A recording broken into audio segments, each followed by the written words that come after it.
नमस्कार, स्वागत है आपका जी बिजनेस में। मैं हूं दीपक डोभाल और आप देख रहे हैं आपकी खबर आपका फायदा। स्लिप डिस्क, जिसे आमतौर पर बढ़ती उम्र की समस्या मान लिया जाता है, लेकिन अब युवा और नौकरी पेशा लोग भी इसकी चपेट में तेजी से आ रहे हैं। खास तौर से कॉरपोरेट में तो इसे न्यू पैंडेमिक कहा जा रहा है। गलत तरीके से या घंटों एक ही पोस्चर में बैठना और मोटापा, निष्क्रियता, ये इसकी बड़ी वजहों में से एक है।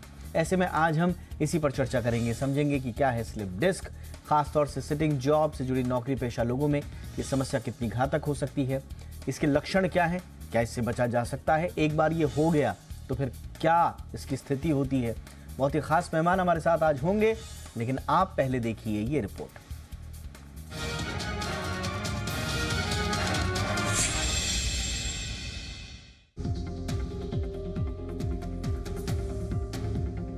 स्लिप डिस्क यानी पीठ के निचले हिस्से में दर्द का होना, दरअसल ये रीढ़ की हड्डी से जुड़ी समस्या है। पहले ये समस्या बढ़ती उम्र के लोगों में देखी जाती थी, लेकिन अब ये समस्या तेजी से युवाओं और नौकरी पेशा लोगों को अपना शिकार बना रही है।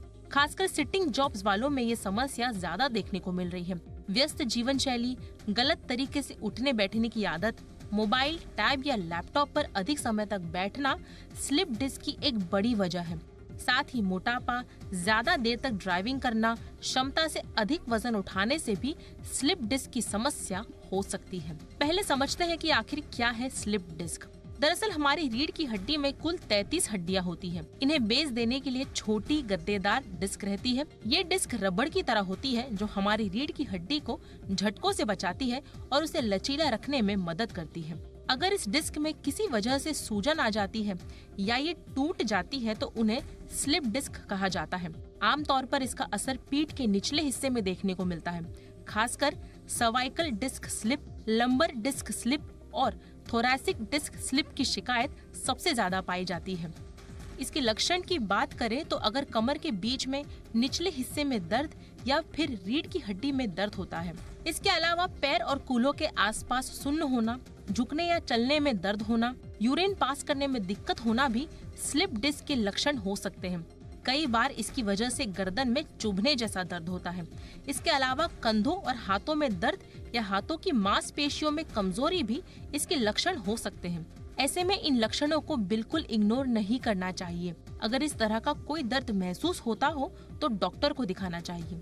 स्लिप डिस्क के बचने के उपायों को लेकर सबसे पहले नौकरी पेशा लोगों की बात करते हैं। बहुत देर तक कंप्यूटर के सामने एक ही पोजीशन में बैठने से बचना चाहिए। थोड़ी थोड़ी देर में उठकर टहल लेना चाहिए। बैठने का पोस्चर ठीक रखना चाहिए। डेली एक्सरसाइज के साथ उष्ट्रासन और भुजंगासन जैसे कुछ ऐसे योगासन है जो सिटिंग जॉब्स वालों के लिए फायदेमंद साबित हो सकते हैं।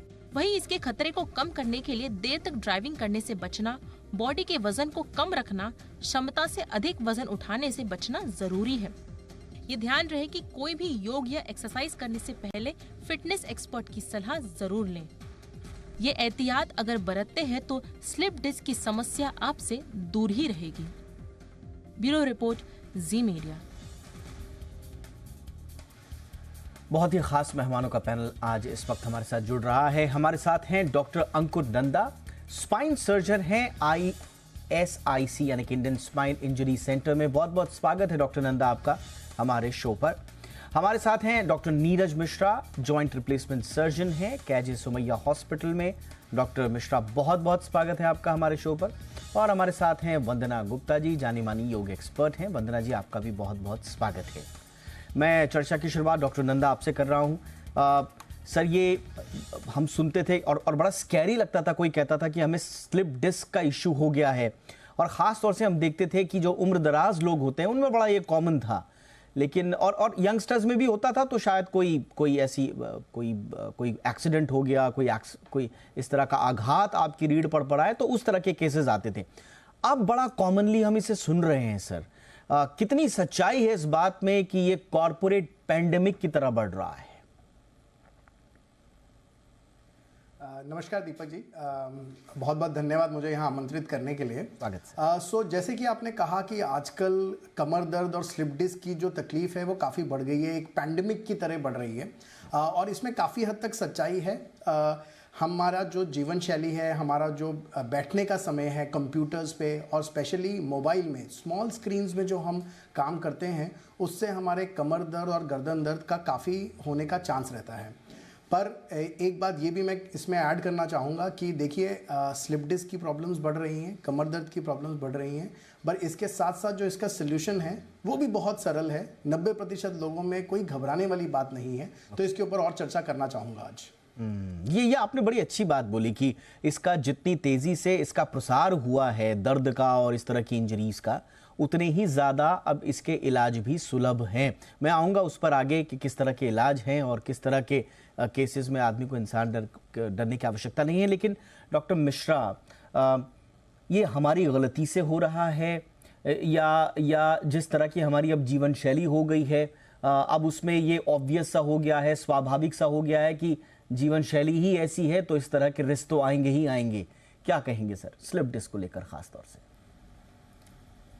नमस्कार दीपक जी, मुझे आमंत्रित करने के लिए धन्यवाद। स्वागत सर। तो ये जो आपने बताया है, जैसा आप सही बता रहे हैं कि जो अपनी जो लाइफस्टाइल हो गई है, जीवन शैली हो गई है, आजकल सिटिंग जॉब ज़्यादा डिमांडिंग हो गई है। लोगों को एक ही जगह बैठ के टारगेट दिए जाते हैं, वो टारगेट उनको पूरे करने में वो जो उचित समय रहता है उसका ध्यान नहीं रह पाता है।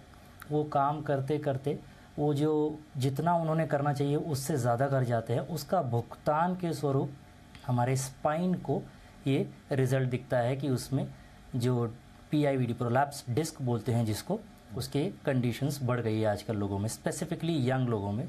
उसी कारण इसे कॉर्पोरेट पैंडेमिक बिल्कुल सही कहा जा रहा है। बिल्कुल। और क्या अपनी स्पाइन की हेल्थ को अगर हम थोड़ा सा और तवज्जो दें, थोड़ा सा माइंडफुल रहें अपनी स्पाइन को लेकर, तो क्या स्लिप डिस्क से बचा जा सकता है? वंदना जी के पास चलते हैं इस सवाल के पास। मैम, सबसे बड़ी बात तो यही है, जैसे हम बता रहे हैं कि कामकाज ऐसा हो गया है, लाइफस्टाइल ऐसा हो गया है कि आप कमर की दर्द को, पीठ के कमर के निचले हिस्से से ऊपर पूरा दर्द को आप अवॉइड कर ही नहीं सकते। किसी न किसी रूप में हमारे पास ये है, और हमने पिछले दिनों एक शो भी किया था कि कैसे पूरा हिंदुस्तान की बहुत बड़ी जनता किसी न किसी कमर दर्द से ग्रसित है। अब उसमें से कौन सा स्लिप डिस्क जैसा गंभीर रूप ले लेगा कोई नहीं जानता, लेकिन थोड़ा सा माइंडफुल रहकर क्या कुछ हम किया जा सकता है इस तरह की दिक्कतों को कम? वंदना जी।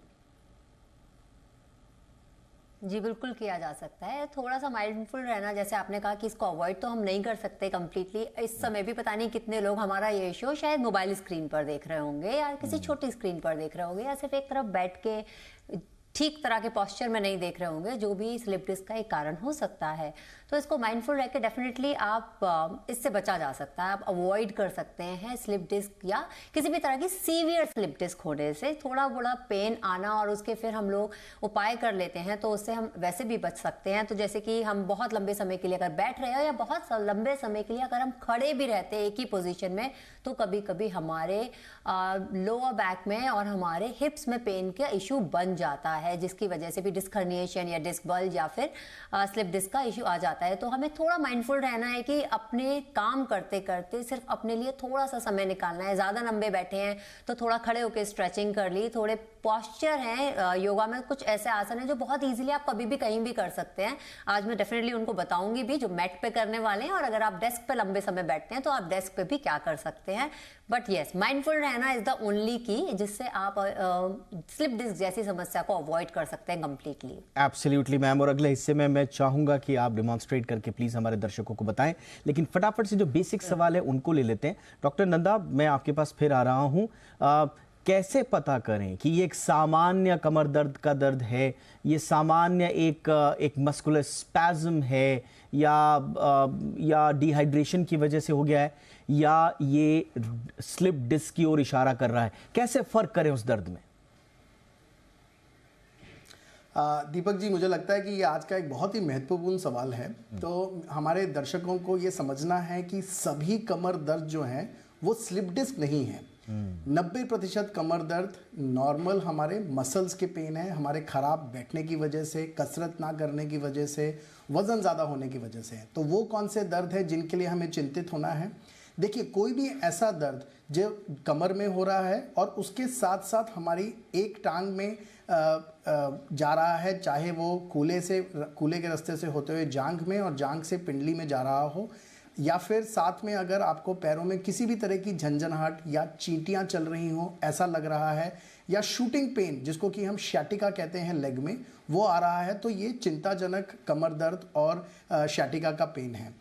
साथ ही साथ अगर आपको लगता है कि हमें यूरिन करने में, पेशाब करने में कुछ दिक्कत लग रही है, पेशाब रुक रुक के हो रहा है, या नॉर्मल से ज़्यादा जोर लगाने की ज़रूरत पड़ रही है, या पेशाब और हमारे पैखाने की जगह पर अगर सुनपन हो रही है, तो फिर ये जो दर्द हैं ये बड़े महत्वपूर्ण दर्द हैं और तुरंत डॉक्टरी सलाह लेनी चाहिए। इसके साथ साथ अगर कमर दर्द और बुखार साथ में आ रहा है तो ये स्पाइन में संक्रमण की एक तरीके से इंडिकेशन हो सकती है और इसको भी सीरियसली लिया जाना चाहिए। ये आपने बड़ी महत्वपूर्ण बात बताई कि किस दर्द को आप कह सकते हैं कि ये स्लिप डिस्क की ओर इशारा कर रहा है, तुरंत आपको डॉक्टरी सलाह लेनी चाहिए क्योंकि आगे जाकर बड़े इश्यूज हो जाते हैं। और एक मैं जितना मैं पढ़ पा रहा हूं और इस सवाल के साथ मैं डॉक्टर मिश्रा आपके पास आ रहा हूं, जो मौजूदा लाइफस्टाइल है उसमें हमारा जो खराब पोस्चर है, एक्सरसाइज रेगुलर ना होना, ये तो है ही, लेकिन मैं पढ़ पा रहा हूं कि अगर आप बहुत ज़्यादा स्मोक भी करते हैं तो वो भी आपके डिस्क को डैमेज कर सकता है, टिश्यूज की ब्लड सप्लाई को रोक सकता है। तो स्मोकिंग का भी क्या स्लिप डिस्क कनेक्शन है डॉक्टर मिश्रा? बिल्कुल सही आपने कहा है दीपक जी। सो स्मोकिंग क्या करता है, स्मोकिंग के कारण जो है आपका जो स्पाइनल जो डिस्क होता है, जो दो वर्टिब्रा, जो दो मनके हैं, उनके बीच में जो गद्दी है, उसमें जो ब्लड सप्लाई होता है वो कॉम्प्रोमाइज़ हो जाती है, मतलब उसमें जो रक्त का प्रवाह है वो कम हो जाता है। अब जो गद्दी है उसका काम है जेली जैसा अब्जॉर्ब करना शॉक को, तो दबती है और जब वो वापस से बाउंस बैक करती है, जब वो ठीक रहती है। तो स्मोकिंग से क्या होता है कि इसको जो हीलिंग कैपेसिटी है, मतलब जो ठीक होने की क्षमता है वो कम हो जाती है। तो अगर वो दब गई तो वो दबी की दबी रहती है, पूरी तरह से वापस नहीं हो पाती है। तो इससे जो डिस्क जो है, जो प्रोलैप्स डिस्क बोलते हैं, उसकी शुरुआत हो जाती है। फिर ये धीरे धीरे आपकी जो स्मोकिंग तो आप कंटिन्यूस करते ही हैं, साथ में आपकी बैड पॉस्चर भी है, लैक ऑफ एक्सरसाइज भी है, ऐसे बहुत सारे कारणों के कारण क्या हो जाता है, वो गद्दी जो है वो दब के बाहर निकलना चालू होती है और आपके सारे लक्षण शुरू हो जाते हैं। इसलिए स्मोकिंग का बहुत ही अहम रोल है कि वो आपका जो प्रोलैप्स डिस्क करता है, इसलिए अवॉइड करना सबसे अच्छा है। इसीलिए तो हम कह रहे हैं कॉर्पोरेट पैंडेमिक इसीलिए बना। अब कॉर्पोरेट में तो चलन हो गया है, सुट्टा ब्रेक का चलन हो गया है। अब आप जितना सुट्टा लगाएंगे तो स्वाभाविक रूप से वो सारा का सारा रिस्क तो आपकी रीढ़ पूरी जिंदगी उठा रही है, तो वो रिस्क भी उतनी ही अनुपात में उठाएगी और इसीलिए ये इशू है। और कई लोग ये कहते हैं कि साहब हमें तो कोई इंजरी नहीं हुई, हम तो कोई स्पोर्ट्स नहीं खेलते, हमने तो कोई भारी वजन नहीं उठाया, हमें स्लिप डिस्क कैसे हो सकता है? तो ये है वो कारण जो एक छिपा हुआ कारण है, लेकिन बहुत ही कॉमन कारण है, इसलिए आपको रहना है सतर्क। वंदना जी, 1 2 3 संक्षेप में 3 ऐसे आसन या मैम कुछ बातें बता दें जो एक सामान्य जो ऑफिस गोअर है वो अपनी रीढ़ का ख्याल रखने के लिए कर सकता है। जी मैं बिल्कुल बता देती हूँ बहुत जल्दी से आपको।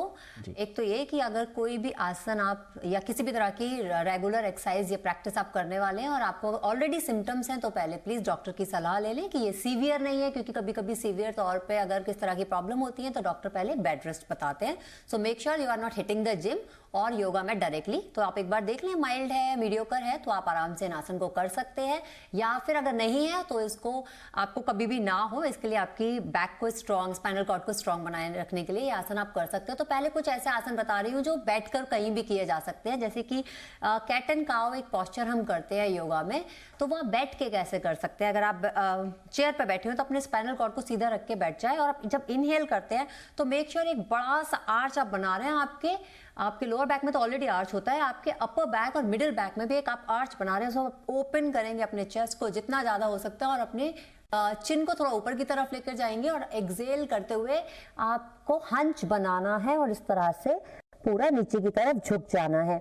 आपको ये आप लंबे समय तक अगर बैठे हुए हैं तो आप करिए 15 से 20 बार इसको अपने चेयर पर बैठ करिए। एक ट्विस्टिंग पोस्चर भी बता देती हूँ जो आप चेयर पर कर सकते हैं, पैर नीचे हैं लेकिन जो हैंडल्स हैं, जो आर्म रेस्ट है आपकी चेयर का, उसके साथ आप कर सकते हैं। तो मेक श्योर कि आपका स्पाइनल कॉर्ड सीधा है उस वक्त भी आसन कर रहे हैं। फिर एक्सेल करते हुए आप लेफ्ट की तरफ मुड़ जाएंगे, और जो पीछे वाला हाथ है अगर आप घुमा के पूरा अपनी जांग तक ला सकते हैं तो बहुत अच्छी बात है, और अगर नहीं भी ला सकते तो कुछ भी आप सपोर्ट ले सकते हैं पीछे से। आपकी जो गर्दन है उसको भी पीछे की तरफ मोड़ देना है। तो ये ट्विस्टिंग पॉस्चर एक बहुत ही अच्छा पॉस्चर है। जो स्टिफनेस हमारे को लंबे समय पर बैठने की वजह से हो जाती है, मसल स्पैज्म और पेन की प्रॉब्लम होती है, उससे भी आपको रिलीफ दिलाता है। मैं कैट एंड काउ का सही पॉस्चर भी आपको बता देती हूँ कि किस तरह से जब आप मैट पे कर सकते हो तो कैसे करना है।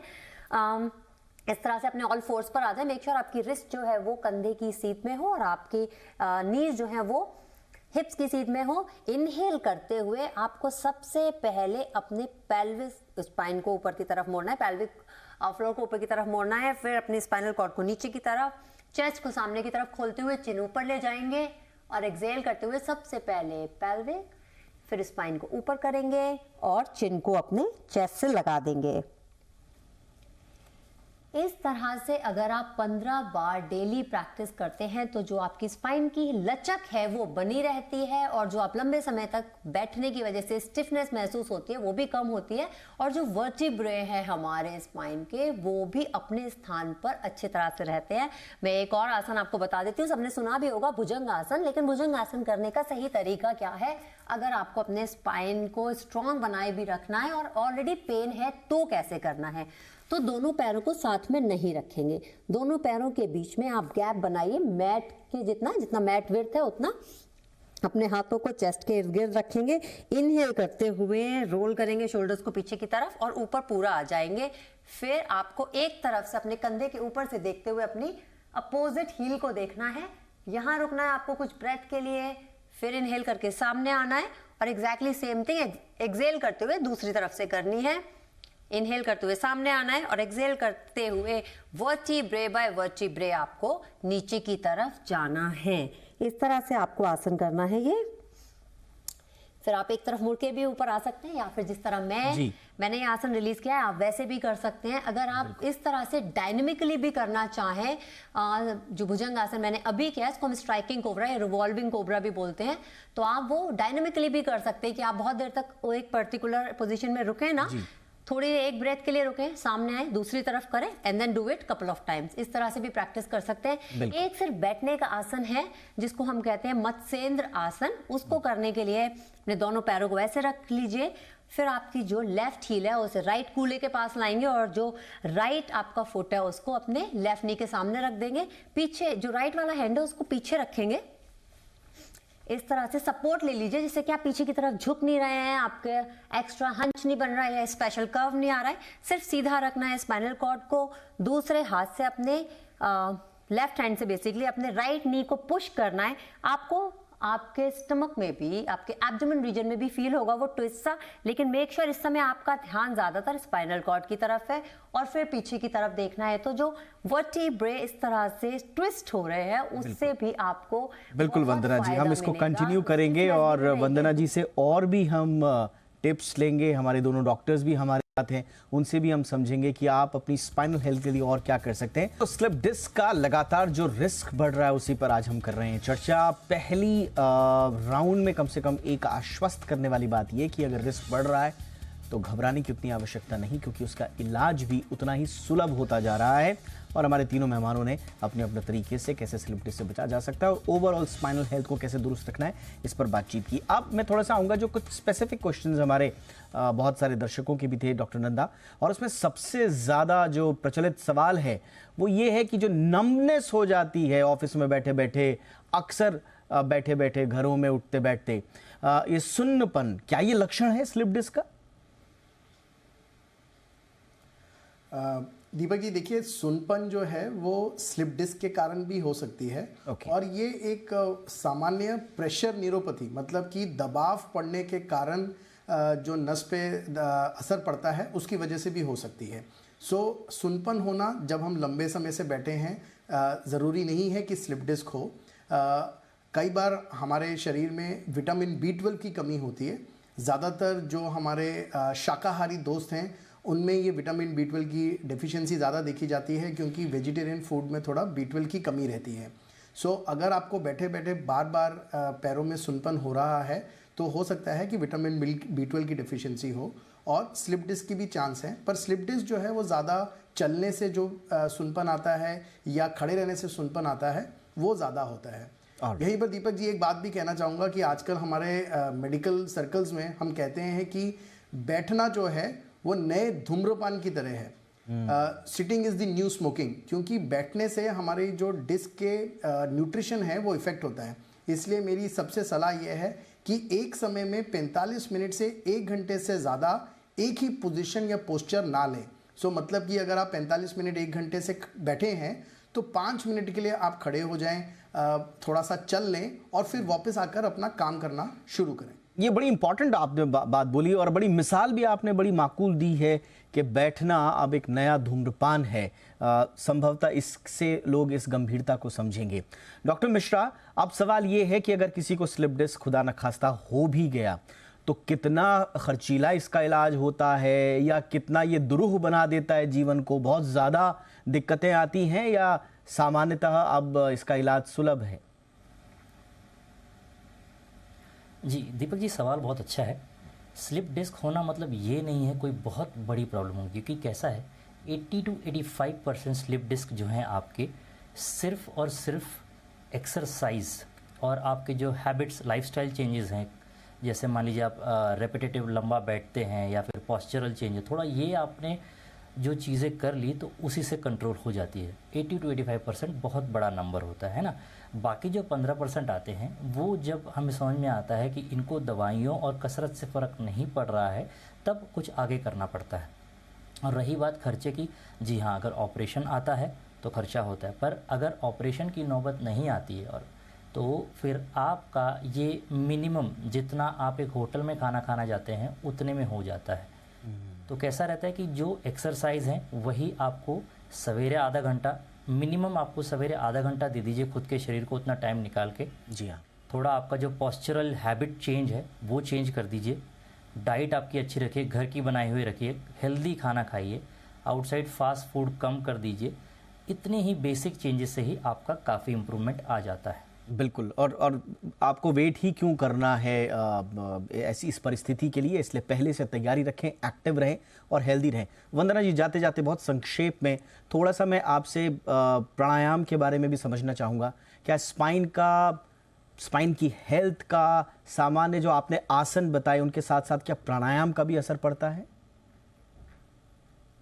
जी बिल्कुल पड़ता है। जैसे अभी डॉक्टर ने बताया कि न्यूट्रिशन बहुत मैटर करता है और हमारी बॉडी में न्यूट्रिशन तभी अच्छे से एब्जॉर्ब होता है जब ऑक्सीजन अच्छे से हमारी बॉडी में जाती है। तो अगर आप डीप ब्रीदिंग वाले प्राणायाम करते हैं तो वो आपको बहुत फायदेमंद होते हैं। साथ ही जो आसन अभी मैंने बताए उसके साथ जितने भी बैक मसल्स को स्ट्रॉन्ग करने वाले आसन हैं आप साथ में करते रहिए।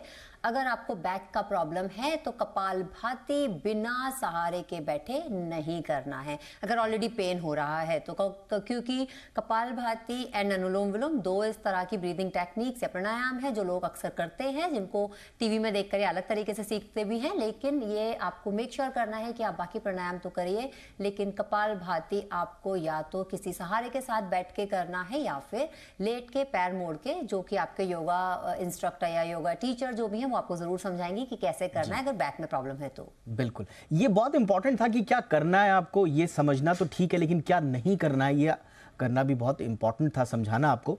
और तीनों जो एक्सपर्ट्स हैं हमारे, उनसे बातचीत करने के बाद एक जो बात जो सलाह के रूप में हम ज़रूर देना चाहेंगे वो ये कि आप अपने कमर के बारे में किसी भी नतीजे पर पहुंचने से पहले प्लीज़ किसी एक्सपर्ट से, अपने डॉक्टर से बात ज़रूर कर लें। यूं ही यूट्यूब पर या इस तरह के फॉरवर्डेड मैसेज या व्हाट्सएप यूनिवर्सिटी के भरोसे ना रहें। अपने एक्सपर्ट, अपने डॉक्टर से ज़रूर बात करें और अपने रीढ़ की सुने। बहुत बहुत शुक्रिया आप तीनों का वक्त निकालने के लिए। वंदना जी, थैंक यू सो मच, आपने वक्त निकाला हमारे लिए। Doctor Mishra, thank you so much sir. Doctor Nanda, बहुत बहुत शुक्रिया सर आपका भी। आपकी खबर आपका फ़ायदा में इतना ही, इजाज़त दीजिए, स्वस्थ रहिए, नमस्कार।